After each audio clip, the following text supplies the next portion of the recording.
আসসালামু আলাইকুম। দীর্ঘ কয়দিন ধরে আমি দেখতেছি আপনারা অনেকেই কমেন্ট করতেছেন ভাই বাসা বাড়িতে কীভাবে পালেন এই ভিডিও নিয়ে আসেন।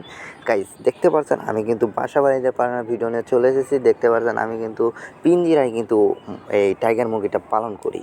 আরেকটু বড় হলে আমি কিন্তু এই যে মানে ছেড়ে দিয়ে পালবো। কিন্তু আপনারা তো আমি ধরেন ছেড়ে দিলাম, আপনাদের যদি ধরেন আপনারা ফ্ল্যাট বাসায় থাকেন, আর ফ্ল্যাট বাসায় থাকতে গেলে কিন্তু এরকম ছেড়ে দিতে পারবেন না। তাও আপনারা করতে পারবেন, কারণ এই ভিতর থেকে এই টাইগার মুরগি অনেক বড় হয়। এই দেখতে পাচ্ছেন আমার কিন্তু মুরগির বয়স কালকে 10 দিন হইতাছে আজকে।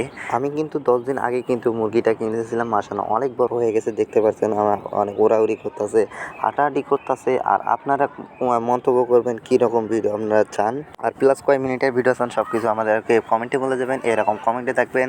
আর যারা যারা নতুন ভিডিও আসেন সবাই সাবস্ক্রাইব করেন। গাইস দেখতে পাচ্ছেন আমাদের এখানে কিন্তু বড় একটা পিঞ্জিরাও নিয়ে এসেছি আমি। সাথে মনে করেন এখানে মানে গ্রামের মতনই এই জায়গায়, কিন্তু শহরে বাস করি আমরা, বাট গ্রামের মতন। তবে কাল থেকে আমাদের এখানে মনে করেন ফজর থেকে যা যা হয় সব কিছু এই ভিডিওতে পাবেন।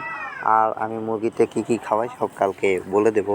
তাই যারা যারা নতুন এসেছেন সবাই সাবস্ক্রাইব করেন। আর আমার যারা সিনেমা দেখতেছেন তাদেরকে অসংখ্য ধন্যবাদ। আর যারা যারা নতুন এসেছে তাদেরকে আরও অসংখ্য ধন্যবাদ।